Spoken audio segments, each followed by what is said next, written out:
Okay, so let's start the session. My name is Aishwarya Surya and I have secured rank 843 in UPSC CSE 2024. And today I am joining you guys to share my journey of 6 years of preparation and to tell you about the ups and downs of my journey and what you can learn so you can clear the UPSC exam in minimum number of attempts.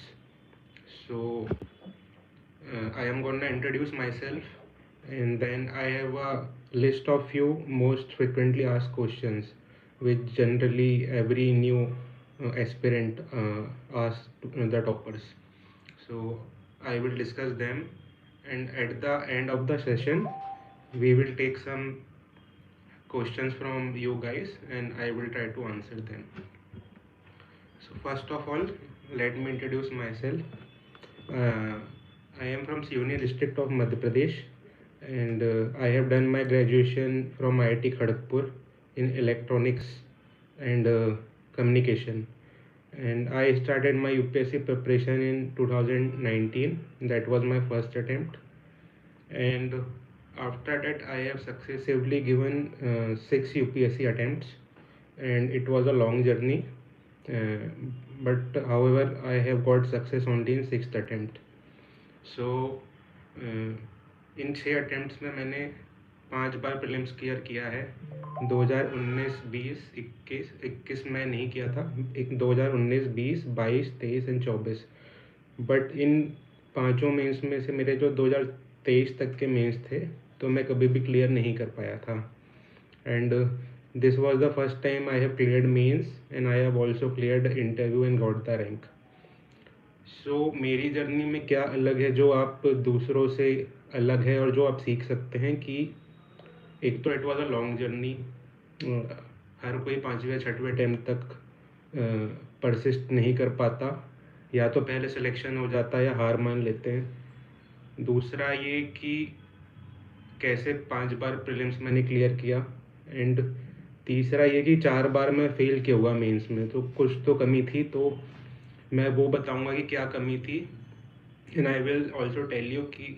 मेरे पिछले 4 mains में कभी भी 650 के ऊपर marks नहीं आए थे बट इस बार मेरे 772 मार्क्स हैं so it was a big jump around 132 marks 140 marks so mains में कैसे जंप लाया जा सकता है मार्क्स का एक वो भी मैं आपको बताऊंगा क्योंकि जनरली बोला जाता है कि अगर आपके मार्क्स 600 650 हैं तो आप you are very behind because general cut off देखा जाए तो 740s 50s में रहता है तो आपको डिस्करेज किया जाता है कि you don't have that quality to write good answers and इसका मैं आपको एक किस्सा भी बताता हूँ एक बहुत बड़ी कोचिंग है राजेंद्र नगर में तो मैं उनका नाम नहीं लूँगा तो उनका बड़ा फेमस सा मेंस रैंक बूस्टर प्रोग्राम चलता है तो जब मैं उनके पास गया था लास्ट ईयर मेंस के पहले तो उन्होंने बोला था कि आपके तो 650 मार्क्स हैं मैं आपको कोई गारंटी नहीं दे सकता एंड 700 वालों के नंबर 800 आ सकते हैं बट 650 वालों के कैसे हम बढ़ाएंगे तो मेरे को काफ़ी उस समय वो शॉकिंग लगा था कि हाउ कैन अ टीचर से दिस बट अब मैं देखता हूँ कि मैंने 140 मार्क्स आज हम खुद ही लाया है अब मैं 772 लाया है मैंने मार्क्स तो मुझे लगता है कि this is doable and everyone can do it. So this was my journey and now I will be talking about few frequently asked questions which will help the new aspirants.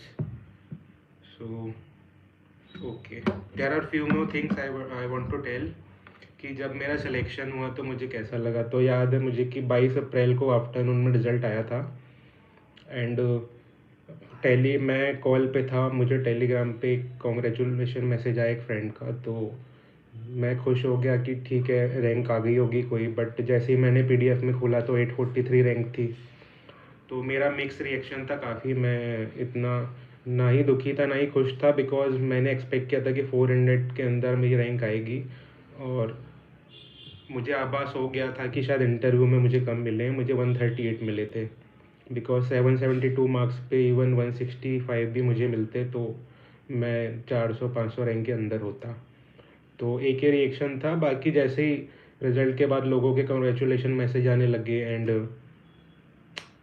बात होने लगी तो थोड़ा लगा कि ठीक है, इतना भी बुरा नहीं है। इवन आपको रैंक लाना यूपीएससी में भी बड़ी बात होती है, बिकॉज 1800 बच्चे जो थे 2800 में से, वो इंटरव्यू के बाद भी बाहर हो गए and they don't even get a single service. So yes, मैं अपनी सक्सेस का क्रेडिट किसे देना चाहूँगा, तो मुझे लगता है कि पेरेंट्स का बहुत बड़ा रोल होता है। एक ओआरएन जैसी जगह में 5-6 साल रहना, जहाँ पे इतने ज़्यादा आप जानते होंगे कि रूम्स के फ्लैट्स के प्राइजेस काफ़ी ज़्यादा हैं, तो एक मिडिल क्लास बच्चे के लिए सर्वाइव करना बड़ा मुश्किल होता है। तो without the financial and mental support from parents आप इतना सर्वाइव नहीं कर सकते। एंड सेकंड ये है कि खुद की मेहनत को भी क्रेडिट देना चाहिए कि despite difficult situations and societal pressures आप टिके रहे। तो पेरेंट्स और मैं खुद को दोनों को ही बोलना चाहूँगा कि रोल था। अब प्रीलिम्स का जीएस 1 एंड सी सेट की तैयारी कैसे की, तो जीएस का तो ये है कि आपका स्टैटिक ही किंग है, करंट अफेयर्स से बहुत ज़्यादा क्वेश्चन आते नहीं हैं। तो जीएस में तो आपको सबको बेसिक बुक्स पता ही होगी, वही बेसिक बुक्स पढ़ी है, उन पे स्टिक किया है और मल्टीपल रिविजन्स किए हैं। करंट अफेयर्स के लिए मैं लास्ट में पीटी 365 या कोई एक मैगज़ीन देख लेता था कंपाइलेशन, बट मेरा मेजर फोकस स्टैटिक पे ही होता था। एंड उसके अलावा मॉक टेस्ट मैं बहुत देता था, लाइक खासकर जो ओपन टेस्ट होते हैं आखिरी में, वो फ्री भी होते हैं यहाँ, और राजेंद्र नगर में आसपास ऑफलाइन स्कूल्स में भी होते हैं, जैसे जेवीएसडी है और भी स्कूल हैं। तो आप ही काफ़ी सारी कोचिंग के बहुत सारे ओपन टेस्ट होते हैं। राउ का प्री परीक्षण होता था एंड लेवल अप आईएएस का प्री समीक्षा है, एक पावर अप है, स्टेप अप है, विज़न का अभ्यास है। आप ये सब दीजिए ताकि एक एग्ज़ाम कंडीशन में कैसे परफॉर्म करना है और 2 घंटे में गोले भी भरने हैं, कितने राउंड में करना है पेपर, आपको सब समझ आ जाएगा। सी सेट का ये था कि 2000 मैं आईआईटी बैकग्राउंड से हूँ, तो मैंने कभी सी सेट किया नहीं था पहले, बट जब 2023 का एक सी सेट का ऐसा पेपर आया जिसने सब कुछ चेंज कर दिया एंड काफ़ी लोग घबरा गए थे कि कट ऑफ भी शायद इसलिए इतना नीचे गया था कि सी सेट लोगों का पास नहीं हुआ था। तो मुझे लगा कि पढ़ना पड़ेगा सी सेट। तो मैंने एक एजुटेप करके है यूट्यूब पे चैनल, उसकी प्लेलिस्ट देखी थी, फ्री है पूरी। और एक फिज़िक्स वाला में भी एक सीरीज़ है आपकी सी सेट की, तो वो फ्री सीरीज़ है पूरी, मैंने उसे देखा था, उससे शॉर्ट नोट्स बनाए थे। और मेजरली नंबर सिस्टम पे पूरा मेरा ध्यान था, क्योंकि मेजरली उसी से ही क्वेश्चन आते हैं। तो मेरे 2023 में सी सेट में 71 ऐसे कुछ थे, तो उसके बाद सक्सेसिवली मेरे दोनों बार 100 के ऊपर गए। तो मुझे लगता है कि आप एक कोई क्रैश कोर्स ऐसा देख लें जो अवेलेबल है यूट्यूब में, और सी सेट आप प्रैक्टिस करें। अब मेंस में ऐसे जीएस 1 एंड अदर ऑप्शनल ये सब की तैयारी कैसे की, तो हाँ, तो जीएस का तो ऐसा है कि मैंने अपने सारे आपके नोट्स हैं जो सिलेबस के पॉइंटर्स हैं, उनके मैंने नोट्स बनाए थे खुद से, और ऑप्शनल के भी एवर नोट ऐप में डिजिटल फॉर्मेट में। जैसे आपका जीएस 3 में आपका एग्रीकल्चर में मान लीजिए पीडीएस सिस्टम है एंड फूड प्रोसेसिंग है, आपका एमएसपी एंड अदर सब्सिडीज़ है, क्रॉपिंग पैटर्न है। तो ऐसे जितने भी सिलेबस के एक एक कीवर्ड है जो कि सिलेबस में लिखा हुआ है यूपीएससी के, उस पर मैंने अपने नोट्स तैयार किए थे डिजिटल फॉर्मेट में। और ओवर द मेरी जर्नी क्योंकि 6 साल की थी, तो वो हर साल रिफ़ाइन होते गए। मुझे कुछ उसका मटेरियल टॉपर्स कॉपी से मिल जाता था, कुछ न्यूज़पेपर से मिल जाता था, और जैसा टॉपिक होता था वैसे नोट्स तैयार होते थे। जैसे एमएसपी है, तो एमएसपी के बारे में कर ये देख लिया कि कितने क्रॉप्स को मिलता है, कौन देता है, कौन डिसाइड करता है। फिर एमएसपी के कारण क्या इश्यूज जनरेट हो रहे हैं, जैसे क्रॉपिंग पैटर्न है जो वो ऐसा हो गया है कि पंजाब और हरियाणा में वाटर का लॉस हो रहा है एंड डाइवर्सिटी भी लॉस हो रही है एंड रीजनल डिस्पैरिटी है, तो इश्यूज लिख लिए। फिर इश्यूज़ हैं तो आप उसके क्या सॉल्यूशंस है ये भी अपने नोट्स में लिखोगे। And what is the way forward की आपकी स्वामीनाथन कमेटी ने क्या कही है या शांता कुमार कमेटी ने क्या कही है, तो आपका ऐसे आप तैयार करेंगे। उन नोट्स में ज़रूर आपके आप इंट्रोडक्शन भी रेडी करिए और कंक्लूज़न भी करिए, बिकॉज़ जब आपको चीज़ें याद रहेंगी तो आप लिख पाएंगे। तो नोट्स में आप पहले से वो सब करिए। ऑप्शनल का भी मेरा सेम था कि मैंने उसके भी सिलेबस के पॉइंटर वाइज, मेरा ऑप्शनल सोशियोलॉजी है तो उसके एक एक जो सिलेबस के पॉइंटर है मैंने उसके नोट्स बनाए थे। अब मैंने Nishat sir level up IAS में उनसे फाउंडेशन कोर्स किया था, तो मैंने उसको ही बेस बनाया था सर के नोट्स को। एंड बाकी टॉपर्स कॉपी से मुझे जो मटेरियल मिलता था मैं ऐड करते जाता था।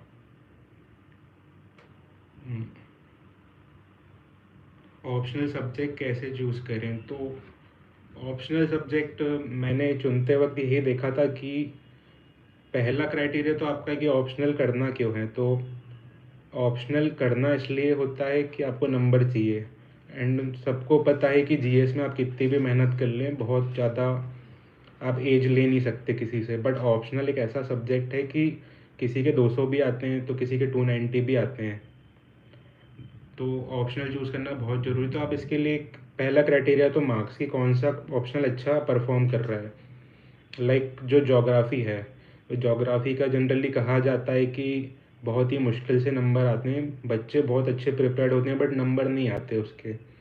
तो जो ऑप्शनल परफॉर्म ही नहीं कर रहा है उसको आप क्यों लेंगे। तो मैंने ये देखा था कि कौन से परफॉर्म कर रहे हैं उस टाइम पे। तो आपका सोशियोलॉजी, एंथ्रोपोलॉजी एंड पीएसआईआर, ये तीन मुझे लगे थे जो कि अच्छा परफॉर्म कर रहे हैं कंसिस्टेंटली और जिनमें अच्छा स्कोप है। तो दूसरा क्राइटेरिया अब ये था कि सिलेबस, कि मेरे को अगर ऑप्शनल 3-4 साल 5 साल पढ़ना पड़ जाए तो मैं उससे बोर ना हूँ। आपका इंटरेस्टिंग होना चाहिए ऑप्शनल। सो मैंने सबके सिलेबस देखे थे, तो सोशियोलॉजी मुझे सबसे ज़्यादा अट्रैक्टिव लगा था, बिकॉज उसमें हम ऐसी चीज़ें पढ़ते हैं जो कि आपकी सोसाइटी से रिलेटेड होती है। वुमेन का इशू पढ़ते हैं आप, अनटचेबिलिटी पढ़ते हैं, एंड विलेजेस पढ़ते हैं। इंडिया में जो भी सोशल रियलिटी आप सब पढ़ते हैं जो कि आप खुद की आंखों से देखते भी हैं। तो इसलिए मुझे इंटरेस्टिंग लगा था। साथ में सोशियोलॉजी आपका जो GS1 में 70-80 मार्क्स का सोसाइटी आता है उसमें आपको हेल्प करता है। सोशियोलॉजी का जो एक सोशलाइजेशन वाला पार्ट है वो आपके एथिक्स के सिलेबस में भी है कि चाइल्ड का जो सोशलाइजेशन होता है, पीयर ग्रुप होता है, रेफरेंस ग्रुप, ये सब आपके एथिक्स में भी काम आता है। एंड ऐसे में भी आपका सोशियोलॉजी बहुत काम आता है। पिछले 1-2 साल से आए नहीं है वुमेन पे क्वेश्चन, वरना मुझे लगता है कि हर साल वुमेन पे टॉपिक होता था। जैसे 21 में टॉपिक आया था हैंड्स दैट क्रेडल वाला एक क्वेश्चन आया था, तो उसके पहले 20 में भी आया था। तो आपको ऐसे में भी हेल्प करता है।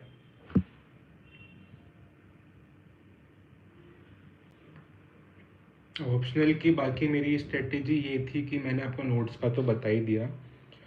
सोशियोलॉजी में मेरे 262 मार्क्स आए हैं इस बार, जो कि इस बार के हिसाब से काफ़ी ठीक हैं, बिकॉज इस बार देखने में आ रहा है कि 270-80 मार्क्स क्रॉस नहीं हुए हैं इवन टॉपर्स के। तो मेरी स्ट्रेटेजी, मैं इसकी ये बताऊं कि नंबर क्यों आए, तो मैंने ये किया था चेंज कि मुझे निशात सर ने बताया था कि आंसर आप ऐसे लिखिए कि आपका नॉलेज 6 अटैम्प्ट का होना चाहिए बट आंसर एक फर्स्ट अटैम्प्ट की तरह लगना चाहिए। ऑप्शनल के आंसर को इतना कॉम्प्लिकेटेड मत बनाइए कि उसमें आप थिंकर्स ही थिंकर्स लिखे जा रहे हैं, कि आप मतलब जनरली एक अंदर से वो आता है कि जितने थिंकर्स मैं लिखूंगा तो लगेगा मेरा आंसर उतना भारी है। बट सर ने बोला था कि थिंकर पे ध्यान मत दो, आप क्वेश्चन की जो डिमांड है, तो डिमांड पे मैंने ध्यान दी थी। बहुत ही सिंपलिस्टिक आंसर लिखे थे मैं क्वेश्चन की डिमांड को देखते हुए, और 1, 2 या 3 थिंकर ज़्यादा से ज़्यादा मैं डालता था। तो मेरा मोटिव ये नहीं था कि थिंकर दिखाने, मेरा मोटिव था कि कितने सिंप्लिसिटी से मैं उसको आंसर को लिख पाऊँ और एग्जामिनर को जो बहुत ईजीली समझ आए। बाकी सोशियोलॉजी के आप कीवर्ड्स यूज़ कर सकते हैं अच्छे मार्क्स के लिए। तो कीवर्ड्स हर सब्जेक्ट के होते हैं, तो सोशियोलॉजी के भी हैं, तो वो मैंने काफ़ी लिखे थे।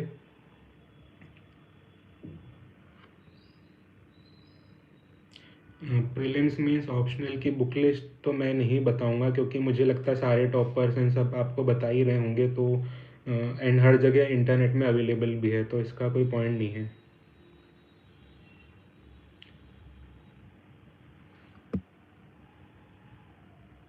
मेंस आंसर्स को कैसे फ्रेम करें, तो मेंस आंसर का फ्रेम करने का एक सेट क्राइटेरिया है जिसको हम IBCB बोलते हैं, introduction, body and conclusion.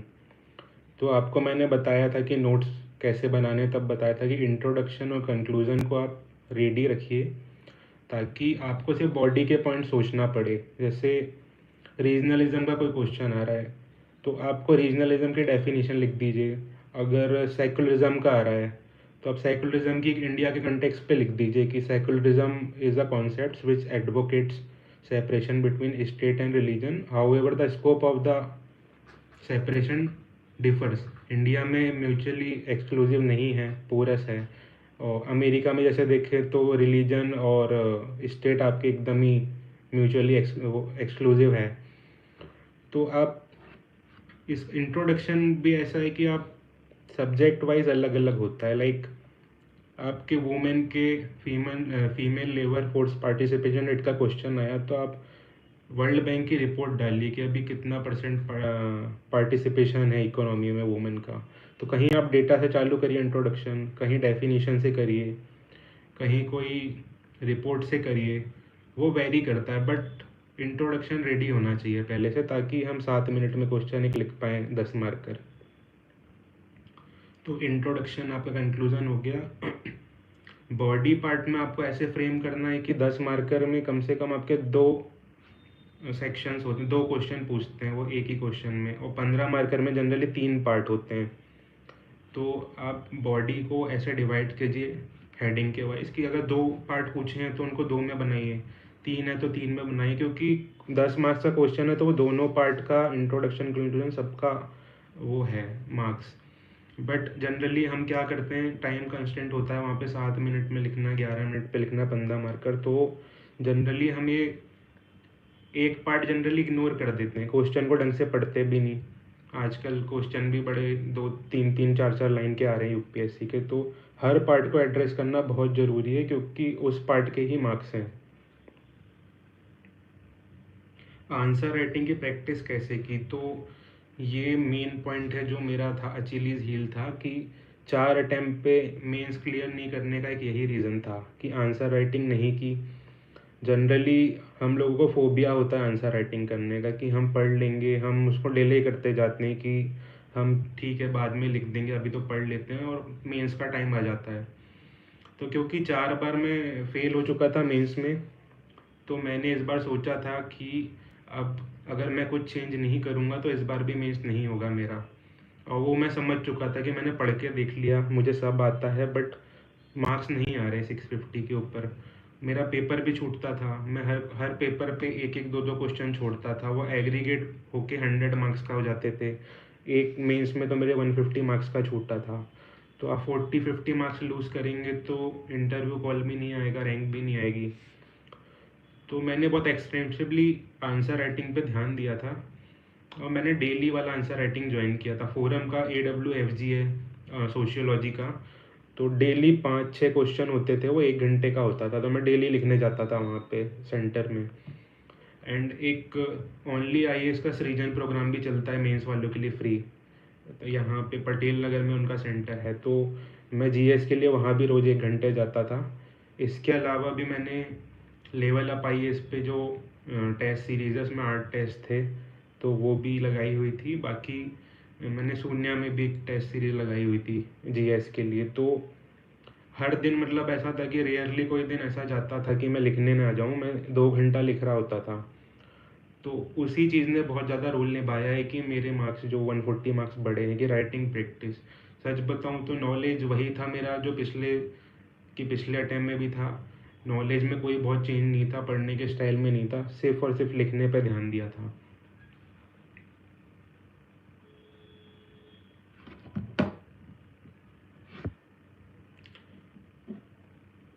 Syllabus समझ नहीं आता क्या करें, तो देखिए सिलेबस समझने का सबसे अच्छा तरीका है कि आप प्रिंट आउट कर लीजिए यूपीएससी का सिलेबस। उसमें आप कोई भी सब्जेक्ट का खोलिए, पॉइंटर्स लिखे होते हैं। तो उस पॉइंटर में जैसे मैंने आपको बताया कि सोसाइटी है तो उसमें रीजनलिज्म है, कम्युनलिज्म है, एंड सेकुलरिज्म है, अर्बनाइजेशन है, ग्लोबलाइजेशन है। बस आप एक एक पॉइंटर उठाते जाइए और सबसे पहले जाके आप PYQ देखो। कि रीजनलिज्म में पूछ क्या रहा है। तो आप 4-5 साल 10 साल के देखेंगे तो आपको पैरी फेरी पता लग जाएगी कि इस टॉपिक में ये पूछ रहा है। हमको रीजनलिज्म सब कुछ नहीं पढ़ना, सिर्फ जो पूछ रहा है यूपीएससी वही पढ़ना है। तो जैसे रीजनलिज्म में आप 4-5 साल का देखेंगे तो घुमा घुमा के 2-3 चीज़ें होती हैं कि what are the basis of regionalism. तो रीजनलिज्म के बहुत सारे बेसिस होते हैं कि कास्ट बेसिस पे भी मांग रहे हैं, रिलीजन के बेसिस पे खालिस्तान मांग रहे हैं, कुछ एडमिनिस्ट्रेटिव इशू पे भी बने, उत्तराखंड वगैरह, यूपी बहुत बड़ा था, एंड ट्राइबल आइडेंटिटी पे भी मांग रहे हैं, लैंग्वेज की आइडेंटिटी पे आंध्र प्रदेश बना है। तो आपने समझ लिया कि रीजनलिज्म पे मुझे ये उसका बेसिस पकड़ना है कि किस बेसिस पे रीजनलिज्म हो रहा है। उसमें फिर आगे आप ये और भी देखेंगे तो पता लगेगा कि क्वेश्चंस पूछेंगे रीजनलिज्म इज़ अ गुड और बैड थिंग, ऐसा कंपैरिजन भी करने बोला, तो आप ये भी नोट्स में लिख लेंगे। तो ग्लोबलाइजेशन में आप देखेंगे पास्ट ईयर के क्वेश्चंस, तो उसमें वुमेन पे पूछा है कि पॉजिटिव और नेगेटिव चीज़ें दोनों बताओ, ग्लोबलाइजेशन का क्या असर है यूथ पे, एल्डरली पे, एंड ग्लोबलाइजेशन के कारण हमारे कल्चर को क्या क्या अफेक्ट हो रहा है। तो होमोजेनाइजेशन, हेट्रोजेनाइजेशन, 4-5 साल का क्वेश्चन निकाल के देखिए, बिल्कुल इसी लाइन में सेम चीज़ें। तो PYQ देखो आप और उस हिसाब से अपने 3-4 पेज के नोट्स बना लो जो यूपीएससी बार बार पूछ रही है किसी भी सिलेबस के कीवर्ड पे। तो ये आपकी स्ट्रेटेजी होनी चाहिए। टॉपर्स कॉपी कैसे एनालाइज करें। तो टॉपर्स कॉपी से आपको क्या देखना है कि वो कुछ तो ऐसा कर रहे हैं जो दूसरे नहीं कर रहे, बिकॉज लिख तो सब रहे हैं बट आपके मार्क्स टॉपर्स के ही क्यों आ रहे हैं। तो टॉपर्स कॉपी से एक चीज़ देखिए कि वो कैसे क्वेश्चन की डिमांड को सेटिस्फाई कर रहे हैं। लाइक वो कोई भी सब पार्ट को क्वेश्चन के मिस नहीं करते होंगे। 2 पार्ट है तो 2, 3 है तो 3। उनके इंट्रोडक्शन और कंक्लूजन आप कॉपी कर लीजिए। वो लोग ऑलरेडी मेहनत करके कहीं से लाए हैं तो बहुत कैची होते हैं। आपको देखते ही पढ़ के लगेगा कि यार इंट्रोडक्शन में ही इम्प्रेस कर दिया एग्जामिनर को। और ये देखिए कि टॉपर्स लोग कितने ज़्यादा पॉइंट्स लिखते हैं। लाइक 7 मिनट उनको भी मिल रहा है क्वेश्चन लिखने का, बट वो पॉइंट्स बहुत ज़्यादा लिख रहे होते हैं। तो पॉइंट्स कहीं ना कहीं साइकोलॉजिकल इफेक्ट एग्जामिनर पे पड़ता है कि एक बच्चे ने कम पॉइंट लिखे, एक ने ज़्यादा लिखे। तो आप नंबर ऑफ पॉइंट्स देखिए, कैसे वो हेडिंग को बॉक्स में बंद कर रहे हैं। आपको ढूंढने की ज़रूरत नहीं पड़ रही कि क्वेश्चन का कौन सा पार्ट कहाँ पे है, वो विजिबिलिटी है जो। तो विजिबिलिटी टॉपर्स की कॉपी की बहुत अच्छी होती है। तो विजिबिलिटी देखिए, उनकी इंट्रोडक्शन एंड कंक्लूजन की क्वालिटी देखिए, एंड टॉपर्स की कॉपी में और आप ये देख सकते हैं कि कैसे वो लोग कॉपी को और अलग बना रहे हैं, डायग्राम्स डाल रहे हैं, फ्लो चार्ट डाल रहे हैं, माइक्रो डायग्राम्स डाल रहे हैं। जैसे मैं दिखाऊं तो मैंने ये माइक्रो डायग्राम्स मेंस के लिए बनाए थे और इनको मैंने चारों अपने जीएस के पेपर में सोशियोलॉजी में यूज़ किए हैं।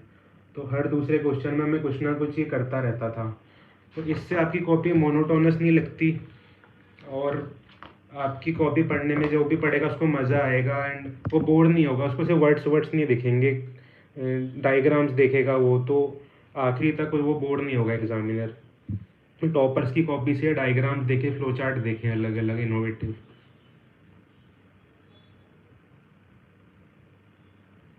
खुद से नोट्स बनाएं या दूसरों के नोट्स पढ़ें। तो दूसरों के नोट्स से आप हेल्प ले सकते हैं, कुछ कुछ कॉपी कर सकते हैं, बट मुझे लगता है कि नोट्स खुद के ही बेहतर होते हैं। बिकॉज आप दूसरे के नोट्स कई बार समझ भी नहीं आते, बहुत वो अपने सहूलियत के हिसाब से बनाते हैं तो उसको डिकोड करना भी मुश्किल हो जाता है। खुद के नोट्स बनाएं, बट टॉपर्स के नोट्स को आप उनकी हेल्प लीजिए एंड उससे थोड़ा बहुत आप कॉपी कर सकते हैं, बट नोट्स खुद के ही बनाइए। नोट्स पढ़ना चाहिए या टेक्स्ट बुक। तो दोनों का कॉम्बिनेशन नेसेसरी है किसी भी टॉपिक के लिए। कोई भी आप मेंस का टॉपिक कर रहे हैं तो उसमें कोचिंग के नोट्स की भी हेल्प ले लीजिए एंड टेक्स्ट बुक भी पढ़ लीजिए। उनसे जो जो बेस्ट पॉइंट्स लगते हैं आप ले लीजिए। और प्री का भी मुझे लगता है यही है, एनसीईआरटी कितनी इम्पोर्टेंट है। तो एनसीईआरटी तो बहुत ज़्यादा इम्पोर्टेंट है मैं बताऊँ तो, बट सारी नहीं है। क्लास 11th की जैसे ज्योग्राफी की है, इंडिया फिजिकल, वर्ल्ड ज्योग्राफी, उससे हर साल एक ना दो क्वेश्चन आते ही आते हैं ज्योग्राफी के। मुझे याद है कि 2017 में शायद अजंता में बोधिसत्व पद्मपानी का क्वेश्चन आया था और उन्होंने लोटस लेके जो उनके हाथ में एक फ़ोटो है वो एनसीईआरटी में पूरे एक पेज में बहुत बड़ी छपी है। और एक जो ममल्लापुरम का अर्जुनास पेनेंस है और गंगा डिसेंडेंट, उनकी भी बहुत बड़ी फ़ोटो क्लास 11 की जो फाइन आर्ट्स की बुक है पिंक वाली, उसमें छपी हुई है। तो यूपीएससी डायरेक्ट क्वेश्चन डायग्राम से भी उठाती है एनसीईआरटी के, और लाइन से भी उठाती है। तो एनसीईआरटी इसके बिल्कुल भी नहीं करनी चाहिए, खासकर क्लास 11th एंड 12th। उसके पहले की इतनी नहीं है important, but 11th and 12th की एनसीईआरटी आपको अच्छे से पढ़नी चाहिए। एनसीईआरटी न्यू पढ़े या ओल्ड, तो आपको दोनों पढ़नी है, बट अलग अलग सब्जेक्ट की। जैसे क्लास 12th की जो आपकी पार्ट 1, 2, 3 है एनसीईआरटी आपकी हिस्ट्री की, तो पार्ट 1 एंशियंट है, पार्ट 2 मिडीवल है और 3 मॉडर्न है। तो मॉडर्न वाली इतनी इंपॉर्टेंट मुझे नहीं लगती, क्योंकि मॉडर्न आप स्पेक्ट्रम में बहुत जगह पढ़ चुके होते हो, बट मिडीवल में भक्ति सूफी विजयनगर बड़ा अच्छा दिया है। एंशियंट वाली में आपके इंडस वैली से लेके सारे बहुत अच्छे तरीके से दिए हैं, उनमें से बहुत बार क्वेश्चन भी आ जाते हैं। जैसे महाजनपदाज हैं, इस बार मुझे लगता है प्रीलिम्स में एक महाजनपदा का भी क्वेश्चन था कंबोजा के ऊपर, तो वो वहाँ पे उसका डायग्राम भी बना है जो पार्ट 2 है 12th की एनसीईआरटी। लेकिन ओल्ड एनसीईआरटी का ये है एक कि ओल्ड एनसीईआरटी में कहानी की तरह दिया है बहुत। क्लास 12th की जो ओल्ड एनसीईआरटी है उसमें मॉडर्न हिस्ट्री बड़ी कहानी की तरह दी है, आपको बड़ी अच्छे से समझ आता है। न्यू वाले में ऐसा डेटा फैक्ट्स ज़्यादा है, कहानी की तरह नहीं है। तो मुझे लगता है दोनों एक बार देख लें तो बेटर रहेगा समझ के लिए।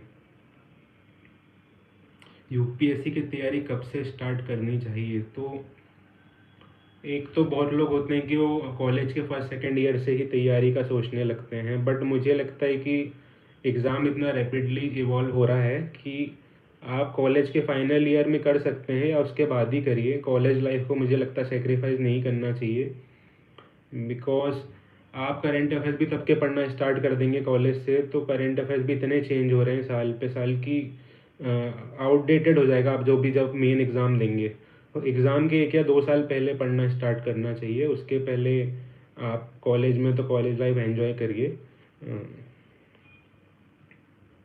करंट अफेयर्स की तैयारी कैसे करें, तो करंट अफेयर्स का बहुत सिंपल है कि पहले तो न्यूज़पेपर को बिल्कुल भी अवॉइड नहीं करना है अगर आपके पहला दूसरा अटैम्प्ट है। बाद के अटैम्प्ट में आपको आइडिया हो जाता है, क्योंकि न्यूज़पेपर में क्या होता है, कोई भी जो करंट अफेयर्स है, जैसे सिटीजनशिप अमेंडमेंट एक्ट का चल रहा था, तो आपको एकदम से शुरू से आता है कि वो सिचुएशन स्टार्ट कैसे हुई, डे बाय डे कैसे इवॉल्व हो रही है, कैसे उस क्या प्रोविजंस पे प्रोटेस्ट हो रहा है। फिर आपके जो एडिटोरियल सेक्शन होता है उसमें बड़े अच्छे अच्छे व्यू पॉइंट आते हैं जो आपको कहीं नहीं मिलेंगे।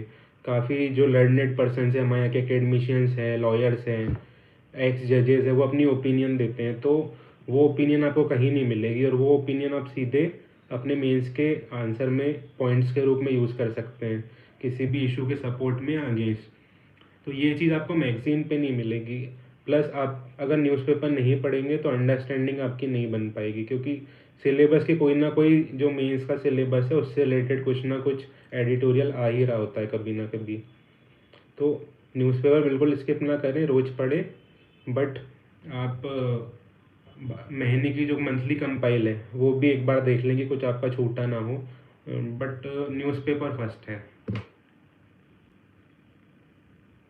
यूपीएससी की तैयारी के लिए कितने ईयर्स का करंट अफेयर्स पढ़ना चाहिए, तो देखिए प्री पे मैंने देखा है कि जनरली लास्ट 1-2 ईयर्स के करंट अफेयर्स हैं जो ज़्यादा आते हैं, उससे पुराने रेयरली आते हैं।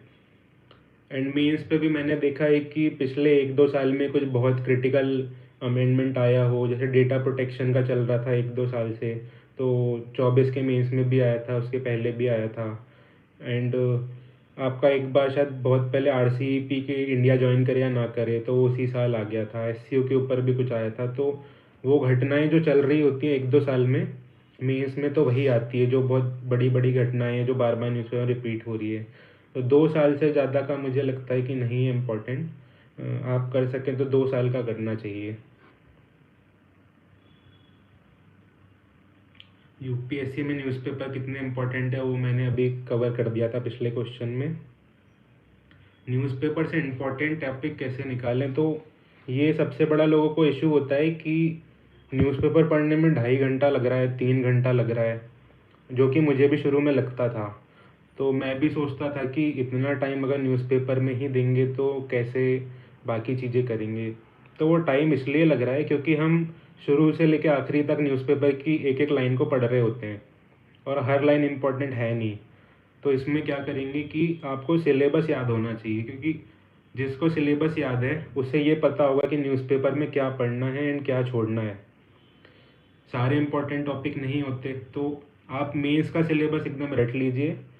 आपको पता लग जाएगा कि जैसे पार्लियामेंट के बारे में कुछ आया कि उसकी प्रोडक्टिविटी के बारे में आया कि इस साल इतने दिन ही बैठक हुई एक साल पे, या इतने डिस्रप्शन हुए, इतने बिल बस पास हो पाए, या इतने बिल की स्क्रूटिनिटी हुई बस पार्लियामेंट्री कमेटी से। तो आपको पता है कि पार्लियामेंट हमारा टॉपिक लिखा हुआ है जीएस के सिलेबस में। एमएसपी का कुछ आया तो हमारे सिलेबस में लिखा है। तो आप इससे आपका टाइम बहुत कम हो जाएगा और न्यूज़पेपर आप आधे घंटे पे कर पाएंगे। मैगज़ीन कितनी इम्पोर्टेंट है, तो मैंने बताया मैगज़ीन इम्पोर्टेंट है बट न्यूज़पेपर से ज़्यादा नहीं है, बट पढ़नी चाहिए क्योंकि कई बार आपकी कुछ कुछ टॉपिक छूट जाते हैं। स्पेशली प्री के लिए तो मैगज़ीन इम्पोर्टेंट है, क्योंकि थोड़े फैक्ट्स पूछ लेता है प्री में जो कि न्यूज़पेपर में हमसे मिस हो जाते हैं। एडिटोरियल तो हम पढ़ लेते हैं, तो प्री के लिए मैगज़ीन आपको जो कंपाइलेशन है ईयरली PT 365 है कोई, वो देख लेनी चाहिए। मैंने कौन सी मैगज़ीन फॉलो किया, तो मैंने मेंस प्री के लिए तो PT 365 किया था, मेंस के लिए मैंने मेंस 365 किया था। यूपीएससी की तैयारी के लिए मुझे कहाँ से मोटिवेशन मिला? ओके, तो मेरा ऐसा था कि मेरी जो फैमिली बैकग्राउंड है मुझे वहाँ से मोटिवेशन मिला। मेरे जो चाचा हैं वो 2009 बैच के आईपीएस हैं अगमुट में अभी। तो मेरा ज़िला है जो काफ़ी पिछड़ा हुआ है, सिवनी डिस्ट्रिक्ट है, एंड वहाँ से सिविल सर्वेंट बहुत सालों में कभी कभी निकलते हैं बिकॉज इतना ज़्यादा अवेयर नहीं है वो। तो क्योंकि मेरे खुद के घर से कोई बना था तो मुझे मोटिवेशन था कि हम लोग भी ये सब कर सकते हैं, भले ही हम ऐसे बैकवर्ड डिस्ट्रिक्ट से हों। तो ये मेरा मोटिवेशन का रीज़न था और मैंने सोचा था कि कॉलेज के बाद में सिविल सर्विसेज की तैयारी करूँगा। यूपीएससी की तैयारी के दौरान खुद को मोटिवेट कैसे रखें, तो ये मुझसे काफ़ी रिलेट करता है ये क्वेश्चन, बिकॉज 6 अटैम्प्ट 5 मेंस, एक इंटरव्यू और एक सिलेक्शन। सो बहुत लंबी जर्नी हो गई थी। 5 अटैम्प्ट में जब आप फेल होते हो बार बार, प्री पास होते हो, आपको उम्मीद मिलती है कि मेंस लिखने मिल रहा है, इस बार रैंक आ जाएगी। फिर दिसंबर में जाके जो मेंस का रिजल्ट आता है पता लगता है कि आपको फिर 1 साल वेट करना पड़ेगा, एक से भी ज़्यादा। तो बहुत डीमोटिवेटिंग हो जाता है। साथ में जैसे जैसे ईयर्स बढ़ते जाते हैं, एज बढ़ते जाती है, आपको बहुत तरह का प्रेशर भी आता है। फैमिली से नहीं तो आपके एक्सटेंडेड फैमिली या फिर आपके नेबर्स, फ्रेंड्स, कहीं ना कहीं उनका एक्सपेक्टेशन होता है कि आप पास हों, बट नहीं होते तो इनडायरेक्टली आपको बहुत सा प्रेशर झेलना पड़ता है। और एक खुद से भी प्रेशर होता है कि खुद हम जो करना चाहते थे वो नहीं कर पा रहे, तो मोटिवेटेड कैसे रहें। तो देखिए, मुझे लगता है, मैं ये रैशनली सोचता था कि मेरे डिमोटिवेट होने से क्या होगा। अगर मैं डीमोटिवेटेड बैठा रहूँगा तो मेरा सिलेक्शन नहीं होगा, मैं कुछ कर नहीं पाऊँगा, और इससे सिर्फ नुकसान है, फ़ायदा कुछ नहीं है। तो मैं 1-2 दिन परेशान हो लेता था, बट तीसरे दिन से मैं सोचता था कि क्यों ना मैं इसको चेंज करूँ, और ख़ुद को ही चैलेंज देता था कि जब मेरे फ्रेंड्स कर सकते हैं, पास के लोग कर सकते हैं, तो मैं क्यों नहीं कर सकता, मैं भी कम नहीं हूँ। तो अपने आप को मोटिवेट करिए कि आप भी किसी से कम नहीं हैं, और उसको एक वो बनाइए कि मुझे ये टारगेट हासिल करना है, लोगों की थिंकिंग को भी चेंज करना है।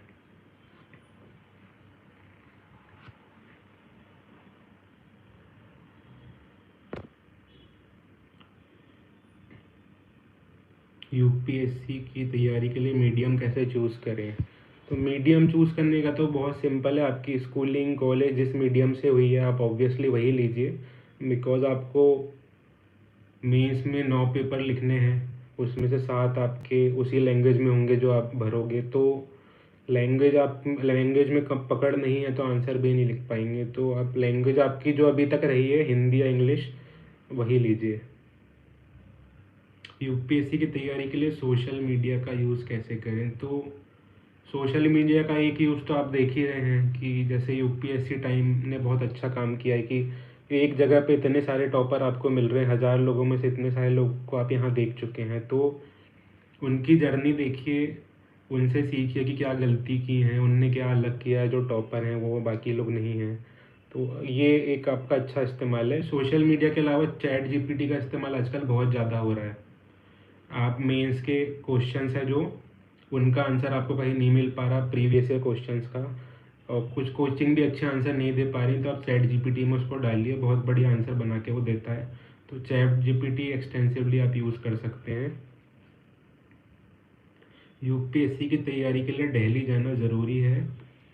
तैयारी के फेजेज़ हैं जो, तो तैयारी में आप क्लास कर रहे हैं या कुछ कर रहे हैं तो बिल्कुल जाने की ज़रूरत नहीं है दिल्ली। आजकल ऑनलाइन इतना कुछ है, आप घर से क्लास लीजिए, यूट्यूब में सब कुछ है।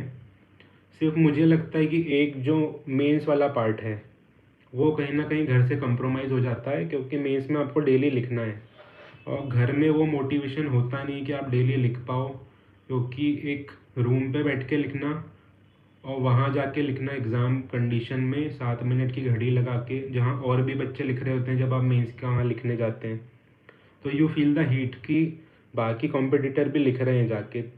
तो वहाँ कोचिंग में जाके लिखना ही ठीक होता है। तो आप प्री के बाद आपका प्री सिलेक्शन हो रहा हो तो मेंस के लिए 3 महीने दिल्ली आ सकते हैं, दैट इज़ वेरी बेनिफिशियल। उसके पहले मुझे नहीं लगता कि दिल्ली का कोई भी ज़्यादा योगदान है, घर से सब कुछ हो सकता है। प्लान भी रखना चाहिए या नहीं, तो देखिए मैंने तो प्लान भी नहीं रखा था, इसलिए मेरी सिचुएशन काफ़ी डाइसी भी हो गई थी कि मेरे पास गैप भी ज़्यादा हो गया, कॉलेज से हो गया था और मैं 6वें अटेम्प्ट तक पहुंच चुका था। तो अगर इस बार मेरा सिलेक्शन नहीं होता तो काफ़ी फिर मुझे दिक्कत हो जाती। तो प्लान भी हमेशा एक रखना चाहिए to be in safe side. आप कुछ ना कुछ दूसरे एग्ज़ाम के हैं जो ग्रुप बी के या दूसरे गवर्नमेंट एग्ज़ाम है, आप उनका थोड़ा बहुत पढ़ते रहिए कि इन केस आपका दूसरा तीसरे अटैम्प्ट या चौथे तक नहीं हुआ तो प्लान भी एक्टिवेट आप कर पाएँ। रिवीजन कैसे करें, तो देखो रिवीजन आप कैसे करें का क्या है, एक तो ये कि रिवीजन टाइमली हो जाना चाहिए। खासकर मेंस, प्री और मेंस के बीच में बड़ा कम टाइम मिलता है, एंड इस बार तो और भी कम है, 80 दिन ही कुछ है। तो रिवीजन इफेक्टिवली तब हो पाएगा जब आपने शॉर्ट नोट्स या कुछ अपने नोट्स बना रखे हैं। अगर आप पूरी बुक को बार बार पढ़ेंगे तो कितने राउंड ऑफ रिवीजन आप कर पाएंगे। तो जो आपका नोट मेकिंग पार्ट है उसको बढ़िया से बनाइए, डिजिटल फॉर्मेट पे प्रेफर करता हूँ मैं। हर चीज़ के खुद के नोट्स बनाइए हर टॉपिक के, तो रिवीजन बहुत ईजी हो जाएगा। आप 4 5 6 बार रिवीजन कर पाएंगे एग्ज़ाम के पहले।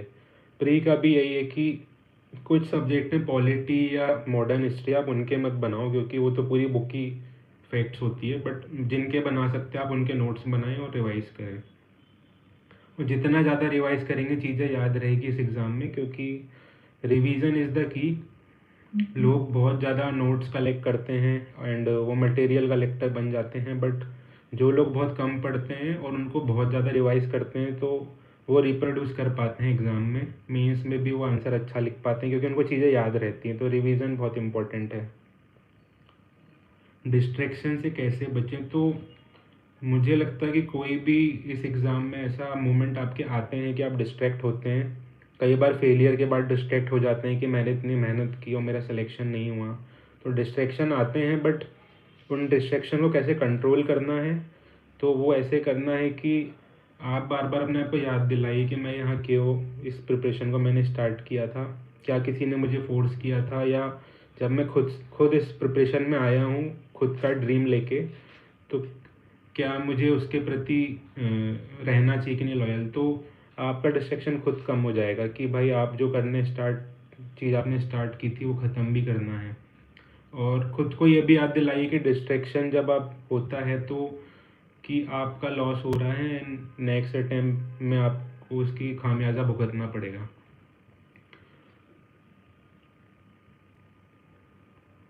पढ़ाई पे मन कैसे लगाएं, तो मुझे लगता है उसका भी सेम जवाब है।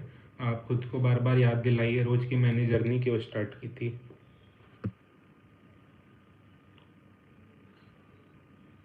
वैल्यू एडिशन कैसे करें, ओके। तो ये मेंस में ऐसा है कि आपको अगर अच्छी रैंक लानी है तो मेंस में वैल्यू एडिशन का बहुत बड़ा रोल है, क्योंकि आपने देखा होगा मेंस पे किसी के 500 मार्क्स भी होते हैं, किसी के 600, किसी के 700। रैंक 10 जिनकी आती है अंडर 10 वो 850 भी टच करवा जाते हैं। तो प्री के जैसा नहीं है कि कुछ मार्क्स का डिफरेंस होगा, मेंस में it is a very huge difference, and that difference is very deciding factor in your rank. So वो डिफरेंस कैसे आ रहा है क्योंकि टॉपर्स के आंसर में वैल्यू एडिशन है, उनके आंसर हट के दिख रहे हैं। जब भी अगर कोई एग्जामिनर आपकी कॉपी चेक कर रहा है, मान लीजिए आप ही कर रहे हो किसी की कॉपी चेक, आपके पास बहुत सारी कॉपी आ रही है, तो आप क्या देखोगे? आप पिछले बंदे की कॉपी से कंपेयर करोगे कि पिछले बंदे की कॉपी से इसकी कैसे अलग है। बस यही पैरामीटर होगा रिलेटिव, कि जिसकी अच्छी कॉपी लगी ज़्यादा उसको ज़्यादा नंबर दिए। तो कॉन्स्टेंटली एक वो कंपेरिजन वाले मोड में होता है एग्जामिनर। वैल्यू एडिशन क्या करता है, आपके आंसर को हट के बनाता है। जैसे मैंने बताया था, कमिटीज़ हो गई, आपकी इंडेक्सेस हो गई, एंड आपके डेटाज हो गए, कुछ करंट अफेयर्स का कोई न्यूज़ है वो ऐड कर दिया, इकोनॉमिक सर्वे कर दिया, लॉ कमीशन की रिपोर्ट कर दी, कोई आर्टिकल डाल दिया अपने कॉन्स्टिट्यूशन का। तो ये सब वैल्यू एडिशन से आपकी कॉपी अलग दिखती है। जो मैंने आपको अभी ये दिखाए थे diagrams, this is also a value addition. And ये मैंने सारे हर टॉपिक के ऊपर ऐसे मेंस के शॉर्ट नोट्स बनाए थे, हर टॉपिक के ऊपर। इसमें सिर्फ कीवर्ड्स हैं वैल्यू एडिशन के। तो ये मुझे लगता है इसका भी बहुत बड़ा रोल था मेरे मेंस में, जो 130 मार्क्स बढ़े, कि हर टॉपिक के ऊपर ऐसे वैल्यू एडिशन की चीज़ें मैंने जोड़ रखी थी। तो ये आप टॉपिक वाइज शॉर्ट नोट्स बनाएं जो कि मेंस में आपको बहुत काम आएंगे। पढ़ा हुआ याद कैसे रखें, तो ये आप जितना रिवीजन करेंगे उतना याद रहेगा। एंड लास्ट में मेरी तरफ से कुछ टिप्स तो मैं यही देना चाहूँगा कि पहले तो अगर आपकी इनिशियल मेंस हैं, तो आप इनिशियल अटैम्प्ट पे मेंस नहीं दिया एंड आप सोच रहे हैं कि प्री निकलेगा उसके बाद हम मेंस की तैयारी करेंगे, तो वो प्लान मत बनाइए। क्योंकि बहुत से लोग को मैं देखा कि वो प्री पे इतना फोकस करते हैं कि प्री निकलेगा तब मेंस देखेंगे। तो उससे क्या होगा, प्री निकलेगा आपका पर मेंस अटक जाएगा, एंड उसका कोई फिर लॉजिक नहीं है, आपकी रैंक नहीं आएगी। तो आप शुरू से मेंस एंड प्री दोनों को फोकस में करके तैयारी करिए, आंसर राइटिंग पहले से करिए, मेंस के नोट्स बना के रखिए, ताकि आप इंटरव्यू तक एटलीस्ट पहुंच पाएँ। उसके बाद चांस होता है रैंक लाने का। अगर सिर्फ हम प्री का करते रहेंगे तो कुछ हम फिर वो नेक्स्ट अटैम्प्ट की तैयारी कर रहे होते हैं, उस अटैम्प्ट में अपना नहीं हो पाता। दूसरा मैं एक और ये बोलना चाहूँगा कि मेंस के आंसर राइटिंग का फोबिया कभी मत रखिए। जो मेरी जर्नी 6 अटैम्प्ट की हो गई, वो इसलिए ही हुई क्योंकि मुझे फोबिया था आंसर राइटिंग का। मैं सोचता था पढ़ लूँगा, आखिरी में लिख दूंगा, फिर 1-2 टेस्ट लिख देता था, बट उससे मेरे पेपर भी कंप्लीट नहीं हो पाते थे, ना क्वालिटी थी, एंड हमेशा 100-150 मार्क्स का छूट जाता था मेंस में। तो इस बार मैंने आंसर राइटिंग की, तो आंसर राइटिंग पे बहुत फोकस करिए, जाइए पेन उठाइए, लिखिए। भले बहुत गंदे आंसर लिखते हैं शुरू में, हम भी लिखते थे, बट ओवर द टाइम वो आंसर अच्छे होने लगते हैं। पहले दिन कोई भी अच्छा आंसर नहीं लिखता। एंड तीसरा मैं एडवाइस ये करना चाहूँगा कि भीड़ को कभी मत देखिए। लाइक हर साल 5-6 लाख लोग एग्ज़ाम देते हैं, बट बहुत बार आपका आता है, even interview appeared mains appeared वालों को बहुत बार आता है कि 6 लाख लोग हैं, उनमें से 1,000 लोग का बस होगा। तो वो 1,000 लोग भी बिल्कुल नॉर्मल होते हैं, मैं भी आप लोग की तरह ही था। और बस ये था कि कभी आप भीड़ को कंपटीशन मत मानिए, कंपटीशन आप खुद हैं। आपके पिछले बार से खुद के मार्क्स इंप्रूव होने चाहिए हर टेस्ट के साथ। तो जिस दिन आपने खुद से कंपटीशन करना सीख लिया, तो वो भीड़ आपकी अपने आप पीछे होते जाएगी। And due to time constraint अब मुझे लगता है कि लास्ट में अब आपके कुछ क्वेश्चंस लेना चाहूँगा, उसके बाद हम स्ट्रीम को एंड करेंगे।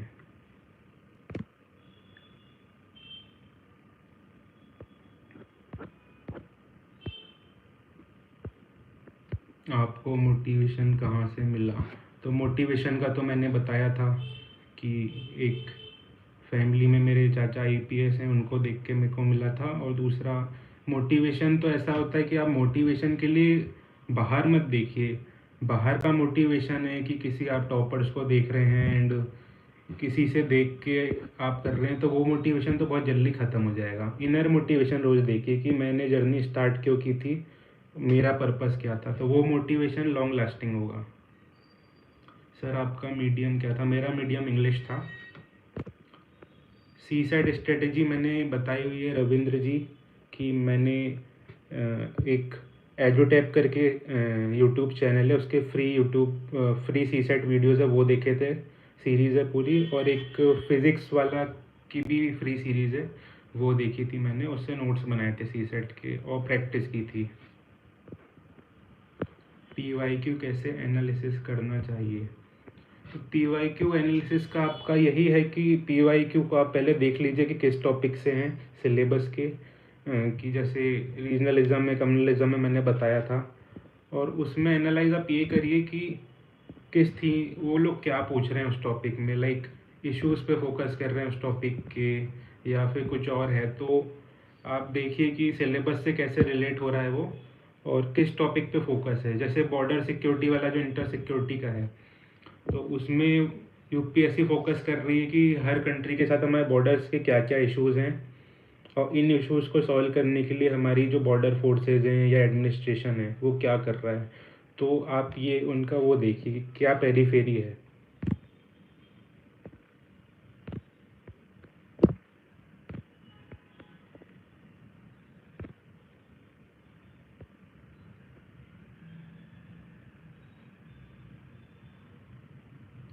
सर मैं आंसर राइटिंग टेस्ट सीरीज़ कहाँ से लूँ? सारे टेस्ट सीरीज़ बहुत कॉस्टली आते हैं, ऑप्शनल के भी मेंस टेस्ट सीरीज़ बहुत कॉस्टली हैं। तो पल्लवी कुमारी जी देखिए, पिछले बार का मुझे याद है कि जो फिज़िक्स वाला है उन्होंने फ्री टेस्ट सीरीज़ चलाई थी मेंस की, सृजन करके, तो सृजन कम्प्लीटली फ्री था, पूरा मेंस तक वो चला था। तो mains test series, mains test series भी काफ़ी फ्री हैं बाज़ार में, तो ज़रूरी नहीं है आपको पे करना है, आप ऐसे फ्री वाली, बट इसके लिए आपको प्री क्लियर करना पड़ेगा तब वो फ्री होती हैं। How to balance time between GS and optional? So देखिए, optional is king maker, because optional में ही किसी के 200 आते हैं, किसी के 300 आते हैं, बट जीएस में टॉपर्स और एवरेज में बहुत अंतर नहीं होता। आप 5-10 मार्क्स का एक पेपर पे या उससे भी कम मार्क्स का डिफरेंस ला पाते हैं।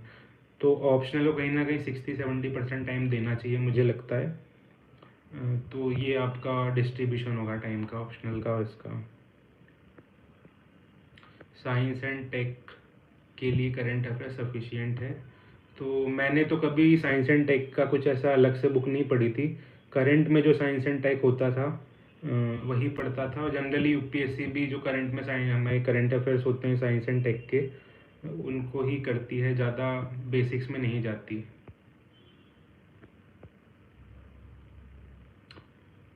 रवि प्रताप जी कह रहे हैं, मैं हिंदी मीडियम का छात्र हूँ, न्यूज़पेपर ऑनलाइन पढ़े या ऑफलाइन? तो ऑनलाइन ऑफलाइन तो कुछ भी फ़र्क नहीं पड़ता, क्योंकि चीज़ तो सेम ही है।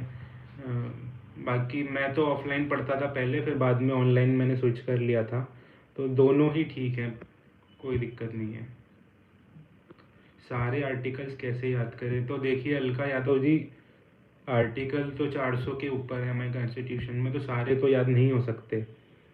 हम ये याद कर सकते हैं कि एक गैस मार्क लगा लें कि कौन सा आर्टिकल किस पार्ट में आ रहा है और किससे रिलेटेड है। जैसे 1 से 4 तक है वो यूनियन के आर्टिकल हैं, 5 से जो 11 हैं आपके शायद सिटीजनशिप के हैं, 13 से लेके 35 तक फंडामेंटल राइट है, 36 से लेके 51 तक डीपीएसपी है। तो आप ऐसे रेंज याद कर लीजिए, तो इससे क्या होगा, प्री में कई बार आर्टिकल पूछ लेता है किससे रिलेटेड है, तो आपको रेंज याद है तो हो जाएगा। सारे आर्टिकल याद नहीं करने, बट हाँ, जो बहुत इंपॉर्टेंट आर्टिकल है, 324 है इलेक्शन कमीशन का, 280 आपका फाइनेंस कमीशन है, या प्रेसिडेंट की पार्डनिंग पावर है, तो आपको ऐसे इम्पोर्टेंट आर्टिकल याद होने चाहिए, क्योंकि ये काफ़ी इम्पोर्टेंट है, इनसे संवैधानिक संस्थाएं बनी है, या फिर मेंस के आपके आंसर राइटिंग में बहुत काम आएंगे। तो इम्पोर्टेंट आर्टिकल्स को याद रख लीजिए और रेंज याद कर लीजिए कि इस आर्टिकल से इस आर्टिकल तक क्या है।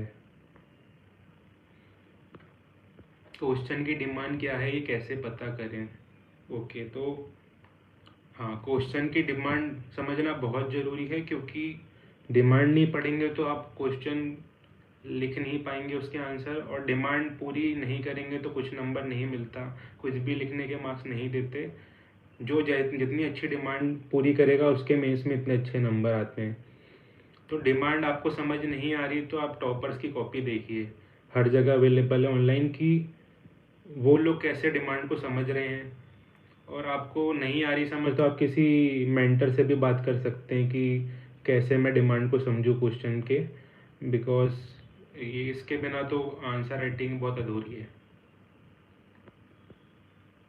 एथिक्स स्ट्रेटजी मेरी यही थी कि एक जो अलग चीज़ मैंने की थी कि एथिक्स पे मैंने काफ़ी ज़्यादा एग्जांपल्स का यूज़ किया था इस बार, बिकॉज एथिक्स एक ऐसा सब्जेक्ट है कि थ्योरी तो हर कोई लिखेगा, बट जब तक उसमें रियल लाइफ आप वो एग्जांपल्स ऐड नहीं कर पा रहे तो तब तक आपकी एथिक्स अधूरा है। जैसे जो foundation values of civil services है उसमें जैसे एम्पैथी है, तो इन सब पे क्वेश्चन हर साल आते हैं।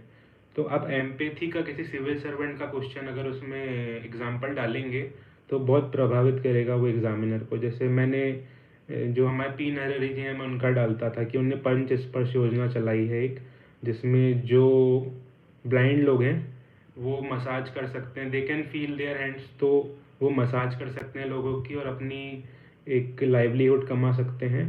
तो एक ये बड़ी अच्छी योजना थी, तो इसमें एम्पैथी दिखती है सिविल सर्वेंट की कि उन्होंने एक नया ऐसा इनोवेटिव चीज़ लाया। तो रियल लाइफ एग्जांपल जितने यूज़ करेंगे एथिक्स में उतना ज़्यादा अच्छा है, थियोरेटिकल मत बनाइए उसको। तो मुझे लगता है कि सारे लगभग क्वेश्चन कवर हो गए हैं, so I am going to end the stream.